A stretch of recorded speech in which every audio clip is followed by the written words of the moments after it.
অধিনায়কের দায়িত্ব পেলেন সাকিব আল হাসান।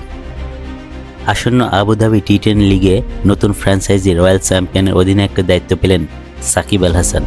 শনিবার 8ই নভেম্বর এক বিবৃতিতে এমনটা নিশ্চিত করেছে ফ্র্যাঞ্চাইজিটি। নতুন এবং অভিজ্ঞ ক্রিকেটারদের সমন্বয়ে ভারসাম্যপূর্ণ দল গড়েছে এই দলটি। চলতি মাসে 19 তারিখে টি10 লিগে নিজেদের প্রথম ম্যাচ মাঠে নামবে রয়্যাল চ্যাম্পস। আবুধাবির শেখ জায়েদ স্টেডিয়ামে দলটি প্রথম ম্যাচের প্রতিপক্ষ ভিস্তা রাইডার্স। দলের নেতৃত্বের দায়িত্ব পেয়েছেন উচ্ছ্বসিত সাকিব। তিনি বলেন, রয়্যাল চ্যাম্পসের নেতৃত্ব দেওয়া আমার জন্য সত্যি এক বড় সম্মান। এত প্রতিভাবান খেলোয়াড় ও দক্ষ কোচিং স্টাফের সঙ্গে কাজ করার সুযোগ পেয়ে আমি ভীষণ উচ্ছ্বসিত। আমরা মাঠের ভিতর বাইরে দুই জায়গাতে দারুণ কিছু উপহার দিতে চাই এবং দর্শকদের জন্য এক উত্তেজনাপূর্ণ প্রতিদ্বন্দ্বিতাপূর্ণ মৌসুম উপস্থাপন করতে চাই। নতুন দল হিসেবে আমাদের উদ্যম ও শক্তি সবচেয়ে বড় প্রেরণা। বাশার সবুজ, নেক্সট নিউজ 24।